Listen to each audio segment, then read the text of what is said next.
Tango toyebisaka bino ke azalaka sourire ya borfele nyonso bondimaka te ye nani Rabi Mavinga ye na fondation na ye mobimba balobaki non borfele pe baza na droit ya koseka. Na yango na cadre toujours ya Pâques alobaki akotika bango bongo te bazanga koseka ata pona 1 minute. Na yango akendaki inde na délégation ya fondation Rabi Mavinga accompagné na Fiston Basende fraîchement de l'Europe balobaki bakokoma wana pona komona bana kuna na orphelinat mama koko esika nini sisa orphelin mokoka bazalaka kuna. Kasi ye comme d'habitude akendaka maboko pamba te ndenge boyebi ye ke amesana kopesa sourire epai ya bana oyo ya bitike amemaki nyonso oyo bozali komona boye mbadi ya fufu mokoka basemul loso nyonso ba mafuta ezalaki wana na pointe pona kopesa bana sourire toujours na occasion ya Pâques oyo bana nyonso basepelaki bamonaki Rabi Mavinga elongo na Fiston Basende esalaki kitoko oyo wapi bazangaki maloba te na miko ya Ben B Mag. Nazo pesa o merci mingi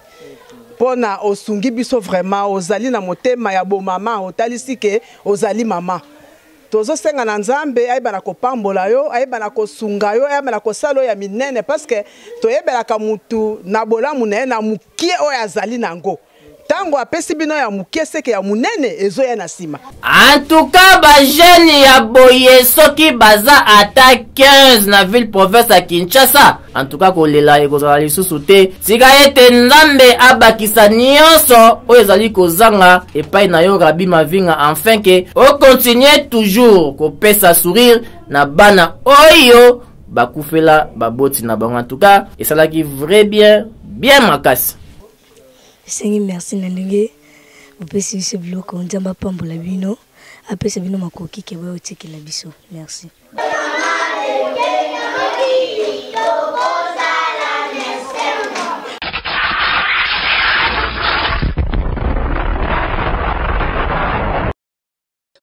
Kilongo TV Kilongo TV Boss abonné ebele Mikolo, solingi o s'abonner au betika point. Kilongo TV. Bobeto be bokoto be na YouTube, bobeto be Kilongo TV. Po Kilongo TV. Boko mona maijane. Oh Kilongo TV oh. Kilongo TV sene moko ebotami Kilongo TV boko mona makambo ya minene mpo yasa akaba viko le kabatinyaso Kilongo TV.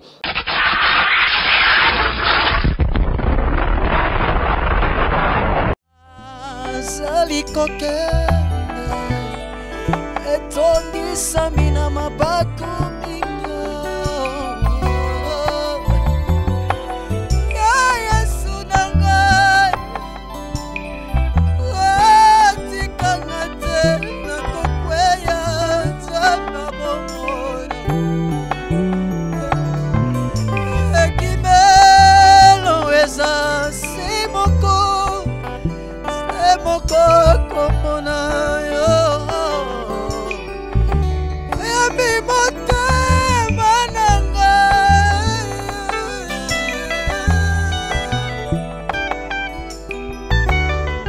seya lisikwa nanga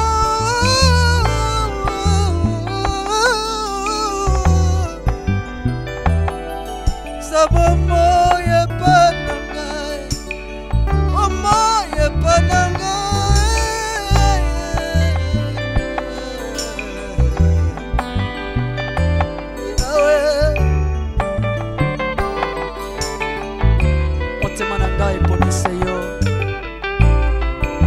moko natikala na yeza yo Yesu oninga malamu eza yo Yesu motema na nge poni obele yo masia yamba motema na ngai poni yo Kilongo TV Mesdames, Messieurs fidèles de Kilongo TV, vous qui aimez Rabbi Mavinga, vous qui aimez la fondation Rabbi Mavinga, vous qui pensez aux orphelins, aux veuves démunies, nous voici aujourd'hui dans cet orphelinat Mama Koko, précisément à Kimbondo, à Mongafula. Ici, nous sommes venus rendre visite à nos enfants, aux orphelins qui restent ici. Ils ont plus de près de 600 orphelins, 500 quelque chose comme ça. On est venu leur rendre visite. Je suis accompagné de Glody Dielouvois qui est derrière la caméra. Nathan Kifoute est empêché. Il y a Fiston Bastien depuis Thierry du groupe FB International Agence qui nous accompagne aujourd'hui. Les Loto Solan Bana Ouy. Ma commune le bin la Bible. Jacques chapitre 1er verset 27. Bible le bin la religion pure sans tache devant Dieu notre Père consiste à visiter les orphelins et les veuves dans leurs afflictions. Il y a un toye awa. Les enfants de Roman a poto batinde ba colis. Je pense que Roman a 2 cartons. Moko utaki Paris, pas maman Fifi na Paris wana. Moko utaki je crois Angleterre sur na bosente Roman a carton. Merci na ba maman na biso nzamba pambola bino. Merci mingi. Lévi Cyril Arsène Modabi, les garçons capables plus forts que toi n'existent pas. Merci et pas maman Méline Zemba Motema tous pepele ambetelo. Merci Kouago Belisha Nabo Sanité. Merci pas maman Bibiche Motema Fioti Uomo. Merci et pas à l'homme de Dieu, le pasteur Jean-Paul Mat, à l'homme de la foi. Toza Awa, bon mon dernier reportage de la to visiter. Seul ngo sont orphelin ou hésiter te. Visiter au koya otini pe bande gonu ezamala mumingi. Et longo na ya Glody Dielouvois tolandi reportage ya lelo.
Solo ya bolingo maloba ezalaka nangoya oyo etondi motema ye suka sembe boye bilusa kosala na moninga malamu ezali boswi na ntango pasi moto akosungaka yo soki pasi ekomi na motema na lapinde mpona yo nakosala nyonso ekoki na moto kosala ye olangisi motema na ngai Yesu Yesu Yesu yo moninga malamu Yesu Yesu Yesu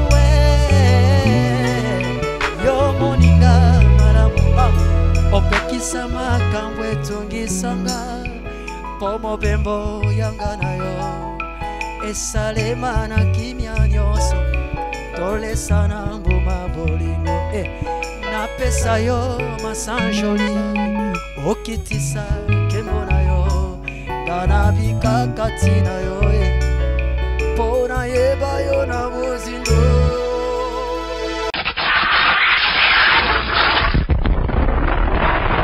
Comme je vous avais dit, on est donc à l'orphelinat Mama Coco, à Kimbondo, à Mongafula précisément.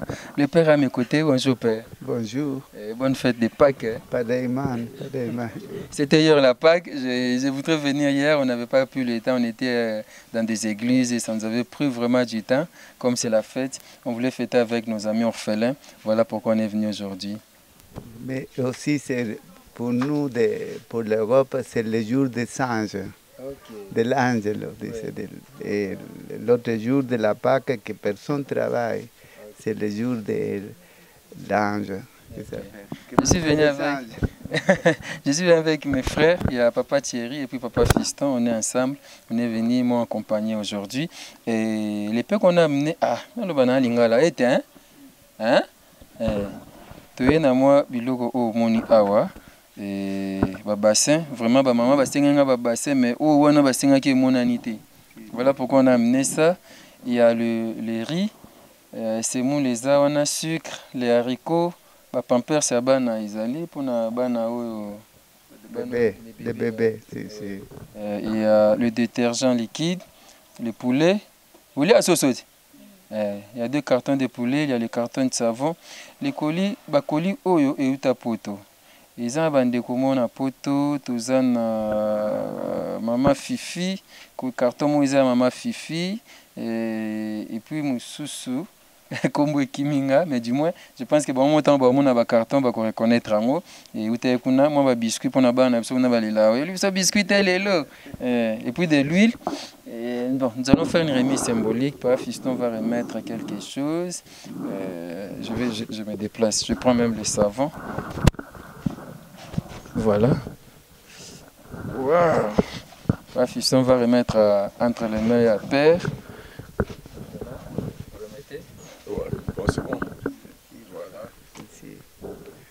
Je vais vous remercier à vous tous, nos jeunes, parce que l'espérance du Congo, c'est vous-même. Vous êtes partis anticiper pour l'érosion, quand nous avons passé des moments de souffrance, mais actuellement, toujours, vous ne nous abandonnez jamais. Tant des années ici, toujours pour le bien de la population congolaise. J'espère aussi que l'État prenne un peu charge ici. Parce que votre générosité est grande, parce que vous croyez en Dieu. Dieu, toujours, il est là, au milieu de nous. Et surtout, Dieu se révèle dans le grand silence. On ne savait pas que vous devez venir aujourd'hui, mais ce sont les anges qui vous portent, annoncer la bonne nouvelle. De Jésus qui continue à vivre au milieu de nous, c'est ça. Merci à vous tous qui ont collaboré. Merci. On a porté 3 cartons de savon. Papa Fiston va remettre cette fois-ci à un enfant. Nanya Ozwa, mon amour. Triplés, Ils sont triplés. Ils sont 3. Calendrier. Calendrier 2021. Ah, merci beaucoup. Voilà. Et ils ont payé par Papa Fiston. Merci Nandenge. Vous pouvez suivre ce bloc on dit pambola bino. Après c'est bino makoki ke ba otiki la biso. Merci. Merci beaucoup. Et c'est carrément symbolique. Et père, je voulais encore reposer les mêmes questions que je pose souvent. Aujourd'hui, vous avez combien d'enfants ici? Maintenant, sont 580, ça dépend. Sont 580. Et j'ai un autre groupe là au plateau de Bateke, qui est à Quinta, et sont 30 km de Vancana, où il y a aussi une école, les mêmes, et un dispensaire, et aussi pour les enfants. Mais surtout, ce sont des enfants avec un problème de handicap plus grand, neurologique. Parce que généralement, la ville n'accepte pas tout ce que soit Donc se cherche autre place où on peut vivre en simplicité. Donc 580 enfants, près de 600 enfants awa. En fait, orphelinat oyo, mutabanda ngoza maman moko aza sujet italienne. Ye mama Koko. Et ayaka wa na ndege za missionnaire aye abandi a implanté moi pédrateur azobotsa batuti efongwa mabui akufa bakunda epe awa. Akufi na 2015. Akome maman Bangue, maman Koko. Yango so le bigana pas maman Koko koto référence yangwana. C'est la petite histoire. Et père, vous allez nous accompagner ou bien to visiter tout mon abana et ça moi bien. Na pesa yo masanjoli okitisa kembona yo dana bika katina yo pona yeba yo na bozindo na utina bapota déception mokili na sana nuna ya émotion monoko nangesana no kilo molimo ekolesanga masanjoli nakokaka kovanda Tangi kombo ya Jésus-Christ de Nazareth moteme pelinga moto posana fuka manga Yesu Yesu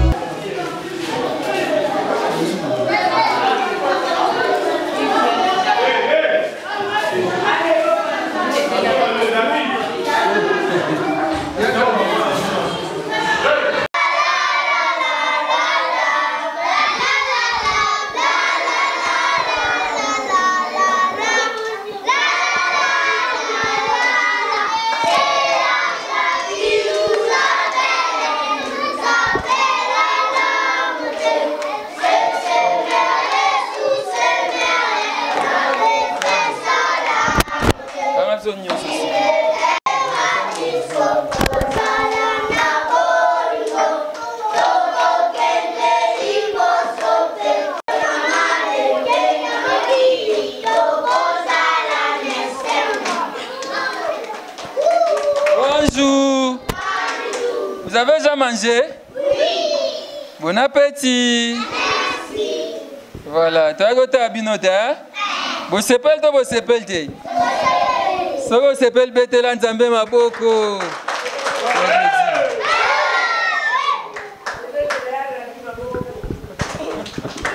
Zamba malam yabo. Zilio, akep. Zilio, t'as goûté à qui? Zilio. T'as goûté à binote, hein? Tu même no bleu etikali kuna libanda, hein? Tu peux si? Merci. Merci beaucoup, Nzamba zana bino. Léo Bolieni. Soso. Bolieni. Soso. Soso ani? Non, Soso. Soso ani? Non, Loso. Nanini? La foufou. Hein? Foufou. Hein? Foufou. Hein? Nini? Bon, bisope, te elimnope foufou. Tu élimines foufou, tu élimines makala, tu élimines savon, tu élimines souka, tu élimines huile, tu élimines bilamba. Vous savez pas li?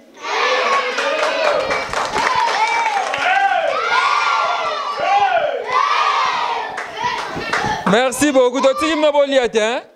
Ah, vous êtes malam, tu yamba la sima.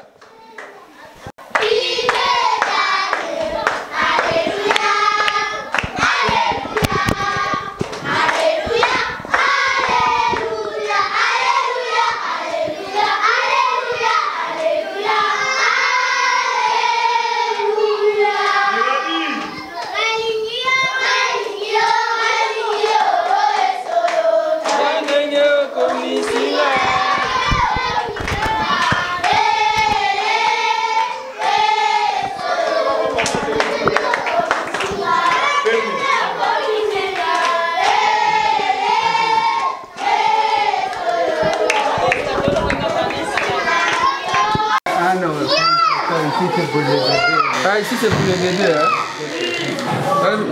Les bébés de combien de mois ici? Awa, place à ba bébé, taba oba na pongi ba lali, donc na orphelinat awa tozana ba bébé. ma Nathalie Zeko tala mwana kokai na bébé na oye ngaye obi abotama na 2021 abotamaka na mois oyo obi nini abotamaka na mois oyo abotamaka 2021 wana Gilles ko ya naye tokeli banda tota so bande ko mususu Yesu yo moninga malamu Yesu Yesu Yesu yo moninga malamu ba bébé kaka ba bébé kaka donc ba bébé bazake bela maman me so bon c'est blama ba bébé koto attendez bébé bébé ça va ça va ça va ça va bien ça va ça va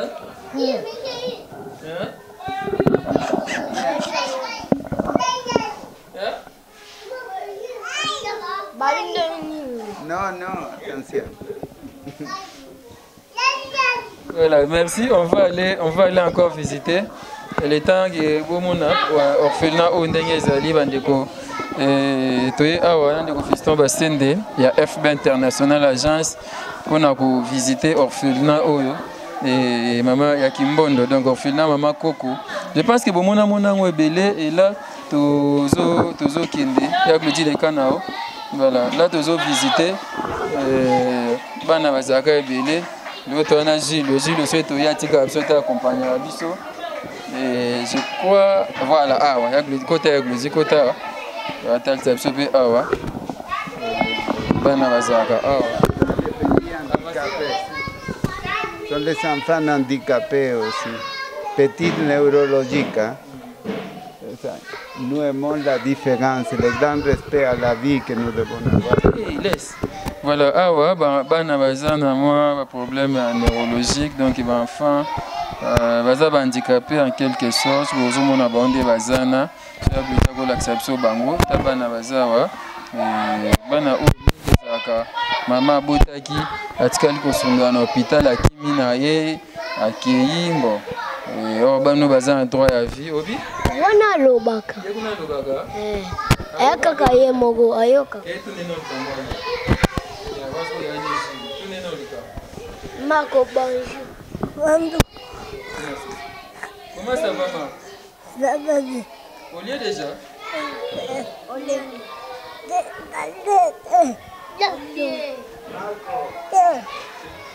Maman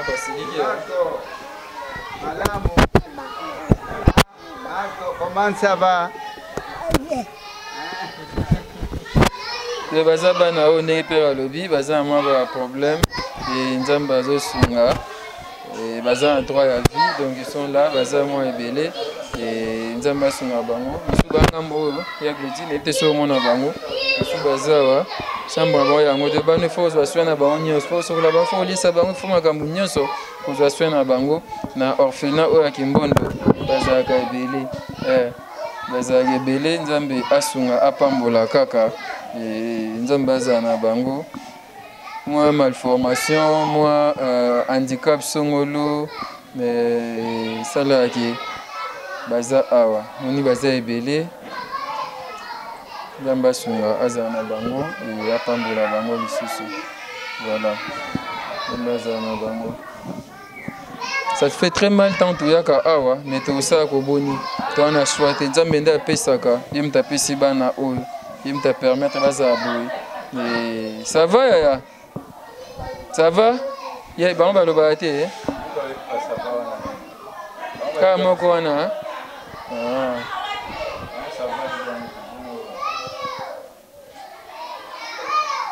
voilà nzambe azwaka lokumu bana bazali baza quand même en vie et tu dois avoir respect aussi hein? Ne pas trop de publicité pour les enfants. Ça fait très mal lorsqu'on voit les enfants comme ça, père.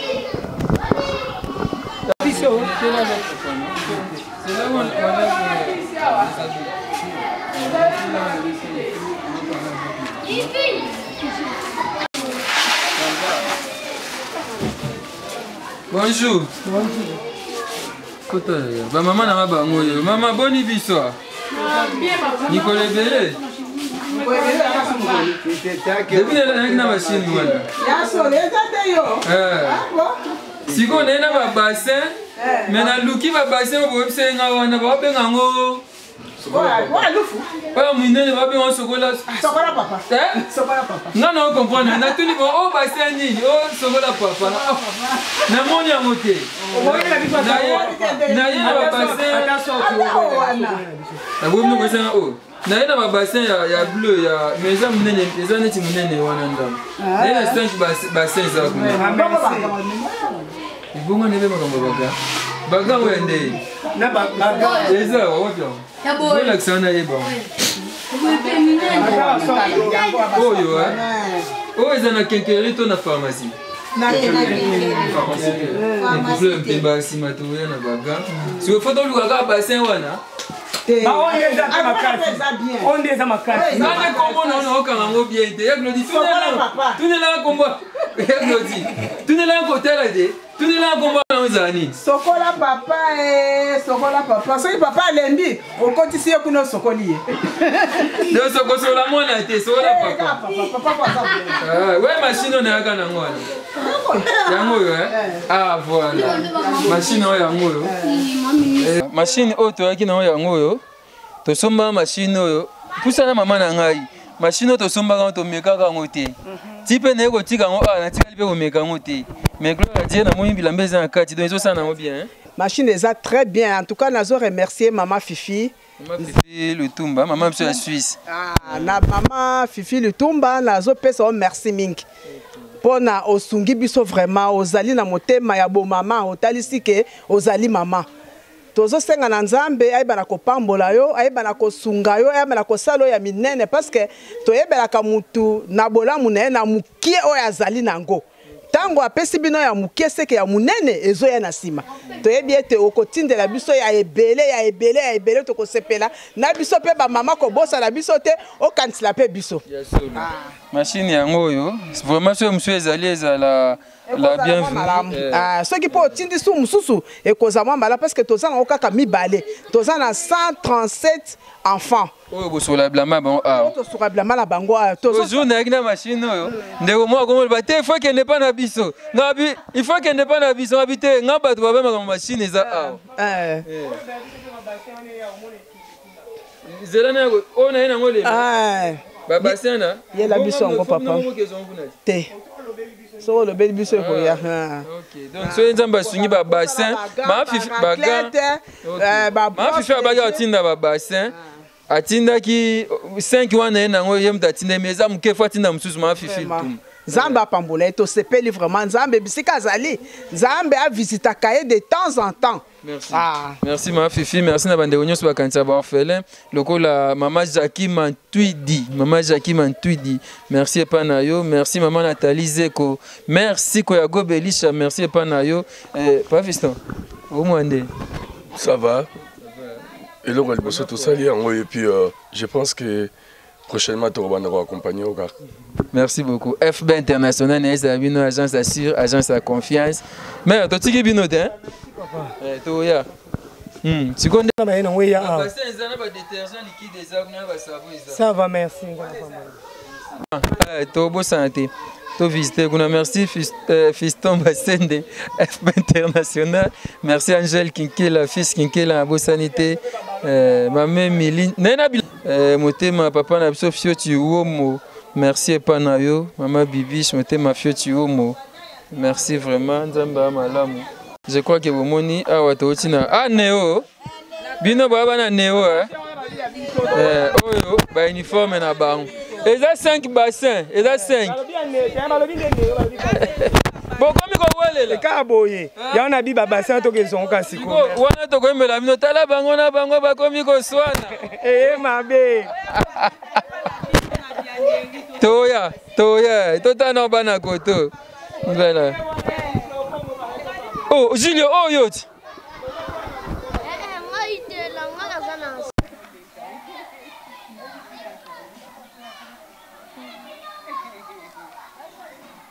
Ah, vous êtes un Julio. Nazali. Oh mon kaka. Koma na makolo, aliaka pe na makolo. Chaque fois toyaka tozala naye. Bonjour. Oloba air moko toza nani? Na bomoi. Basuwaki ye mwana na bate elili na Yesu. Asalaki ndembeka ya lisakolio ya Biblia. Banda kokela mapesa maki na babomi nyamara. Afongolaki mongongo te azalaki na singa. Mental et physique. Et même, vous voyez, et même s'aider à manger ensemble, tu vois. Ici, autre cuisine qui est spécialement pour eux. Hein. La chambre de chacun et le traitement médical, parce que tous sont neurologiques, le problème de l'épilepsie. Aussi, nous avons la machine spéciale d'électroencéphalogramme pour contrôler, pour donner une médication de santé. Donc, handicapé physique et mental, côté na bon côté. Donc, bazolia, je pense que mon baza concentré na olia, donc balia donc visiter gâteau les gâteaux tiko tung saba.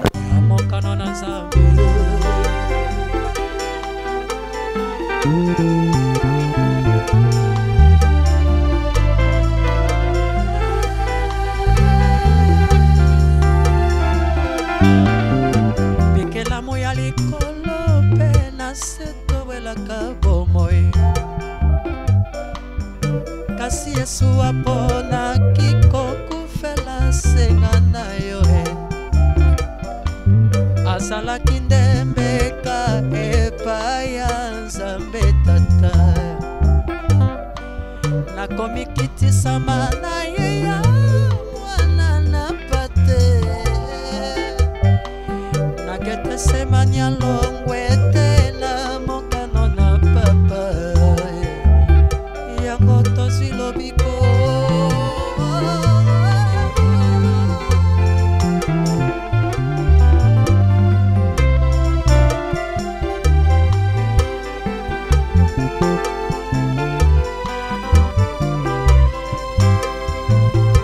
Soto weli bomoi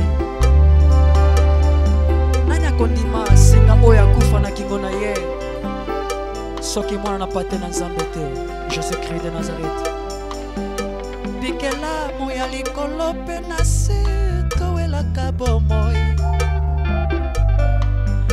kasi Yesu apolo mamatela par mois bago subaka à tout moment bamous ezokufa biso moke moke ekufi bamous toza nango kosa mpenza makasi obana fo balala na place moko ate toza na bakantine te babassin ye moko asomba nzomba charge eleki permis oede biso mpona bamatela na babassin. Merci maman.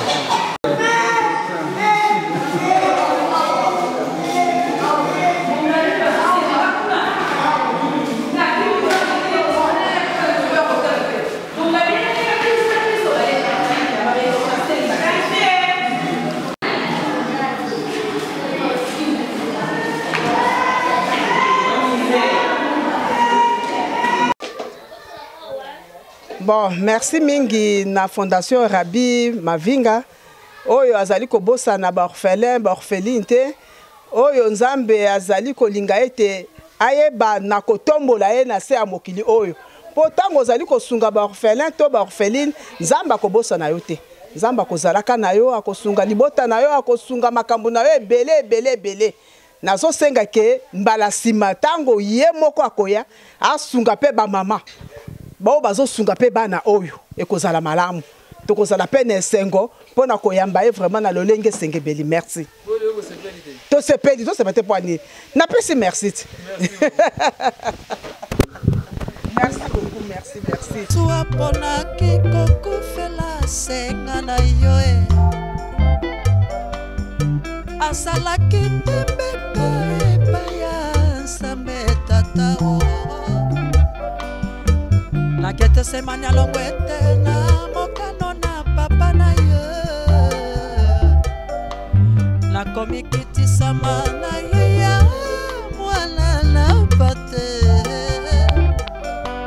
nagetesema nyalo kwete na mokano na papa yango ngana yoto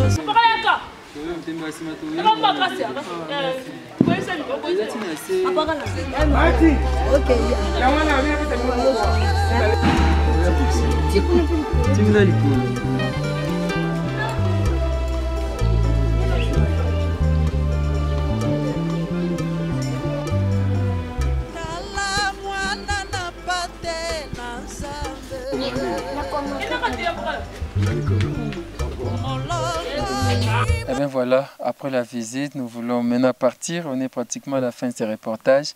On était venu ici à l'orphelinat Mama Koko à Kimbono, donc à Mongafula. Père, vous avez un message particulier? Seulement dire merci beaucoup. Aujourd'hui, à l'autre jour de la Pâque et le jour de l'ange.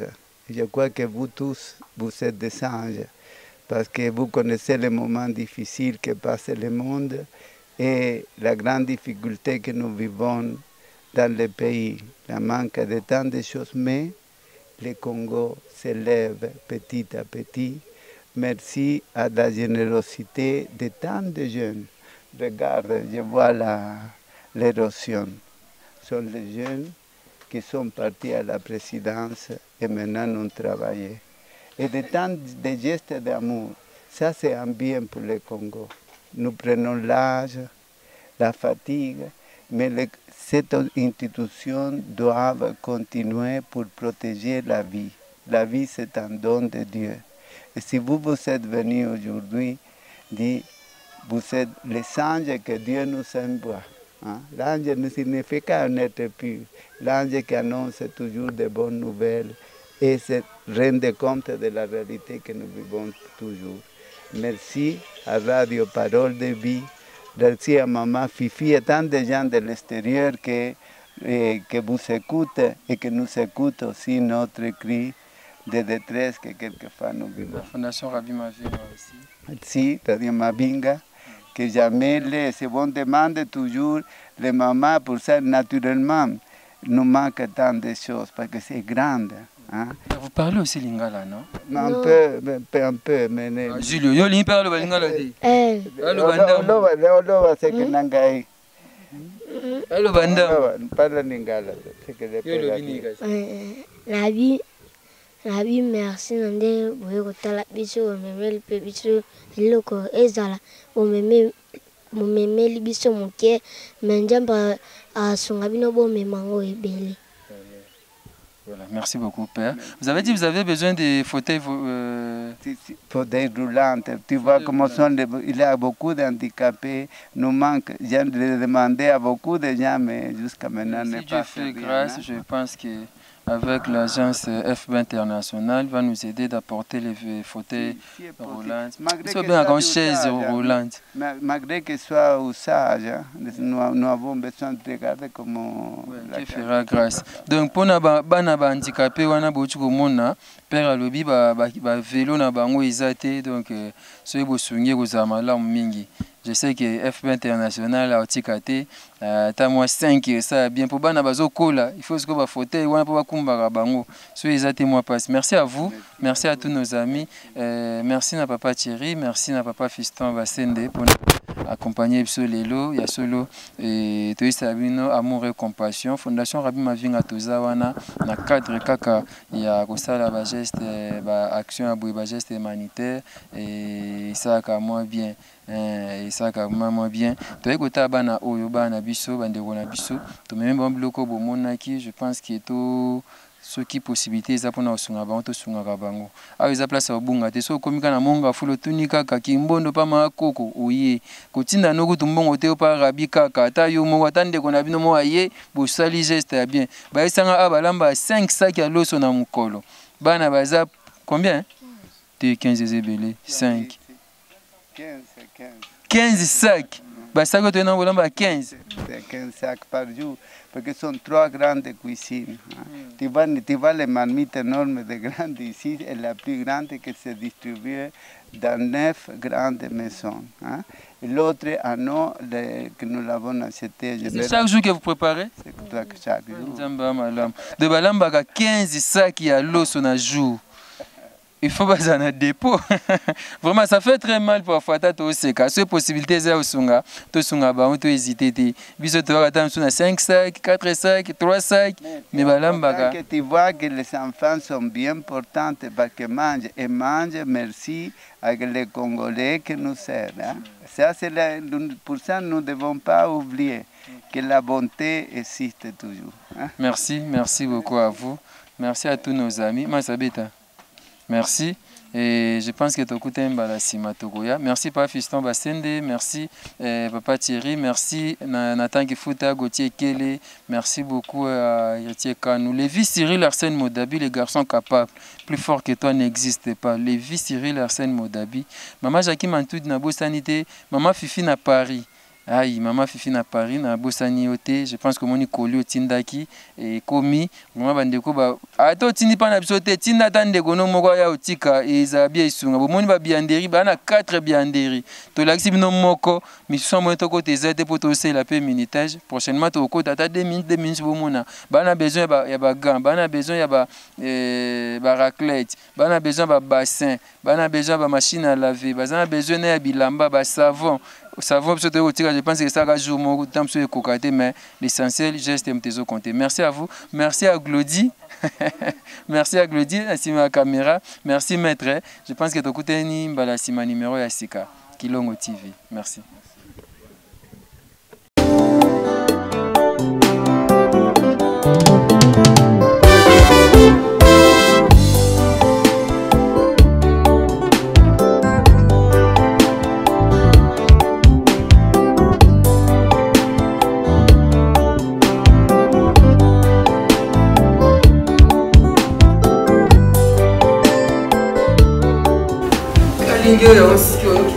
Papa, où est-ce que tu oh, kasi na kani ya suki. Mais on kati na suki. Papa, on m'a dit kati na suki. Oh. Oh, papa kati na suki. Tu n'as des fils. On kati na suki. On m'a dit na bandi papa. On m'a dit na bandi. Nana de fils. On m'a dit na bandi. Oh, prends l'avion. On a suki na papa. Kati na suki. On a suki. Ça, on a suki na bandi. Tout à fait. Papa, on a suki. Ça y était maman. Oh.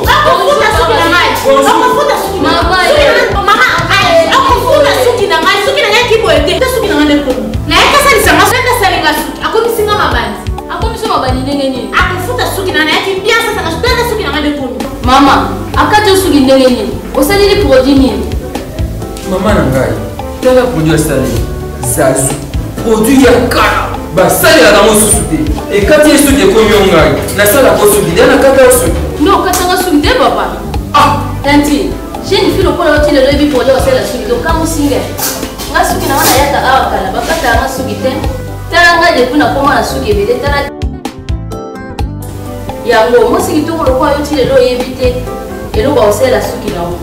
Pour les cheveux brillants et pleins de santé que vous aimez, faites confiance à la gamme Edith Marquis Beauty. Edith Marquis Beauty, produit 100% naturel pour satisfaire toutes les femmes, les enfants, mais aussi les hommes. Batata Mabandi. Solution Zouami. Avec la marque internationale Edith Marquis Beauty, vous y trouverez aussi la pommade, shampoing, huile miracle et l'après-shampoing pour la réparation et les traitements de vos cheveux. Utilisez la marque Edith Marquis Beauty pour bénéficier de ces 3 actions. Alors, ne posez pas de questions pour savoir où se vend le produit Edith Marquis Beauty, puisque c'est une marque internationale. Il vous suffit tout simplement d'appeler au numéro Sokobengi Osamo Bimba. Edith Marquis Beauty, la protection et la garantie de nos cheveux. Edith Marquis Beauty, solution à la sous-binadiso.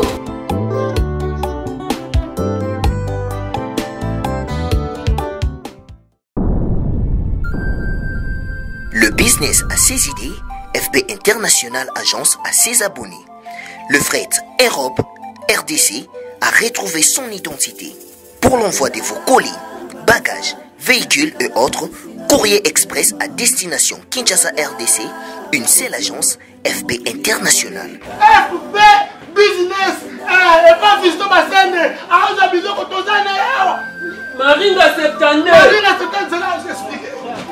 Alors, Maringa 72, FB International. Na Kasavubu, elle dit que c'est na Kasavubu. Saba Sosa na Kasavubu na Maringa wana. La sécurité de vos bagages sont assurées en un voyage rapide et à bon port, quelle que soit la quantité. Du déposage jusqu'à l'entreposage, FB International assure comme jamais. Alors jamais. Nous organisons des frettes aériennes et maritimes. Awana FB International Business. Biloko et Komaka, Pedro Zouaka. Pour plus de contacts, International. FB International. Souka. FB International. Danger. FB International. Dégâts. FB International. Balobi kunande masolo ya kati. Mosusu olela. Mais FB International yangoni masolo. Kinshasa boyoka sango oyo Kinshasa boyoka esengo oyo na memeli bino boyebake Flat ML de Paris et telebino appartement ya kitoko et surtout ya qualité. Yo moto olula kozala na luxe, yo moto olula kozala na ba condition moko confortable ki mambangu déjà na ML de Paris pokuna o kozala comme si ozakaka na mikili ya poto ba chambre bien équipée ba mbetu ya kitoko ba salon ya qualité et surtout ya confortable mbetu olali. C'est comme si ozali na paradis ozolota ndoto osakana na bana ya mindele. Prix abordable na ebisi bino $25 ya pamba. Séjour non kitoko na kini sans problème. Ngongi ezate mulunge pe ezate. ML de Paris Souka. ML de Paris kitoko. Olingo réservé benga ba numéro affiché okosa réservation na yo okoya na bana. Appartement ba 2 chambres ezali, appartement ya 3 chambres ezali, ya chambre moko pe ezali. Bongo parking, place à mutuka. Eza kitoko, zala no à l'aise. Oye Kinshasa oza à l'aise. Koluna ten, des heures de ten, ML de Paris kitoko. Boti kana ebisa bino ke awa na ML de Paris mulunge ezalaka te bon niveau ya ba climatiseur oyo etiama awa non.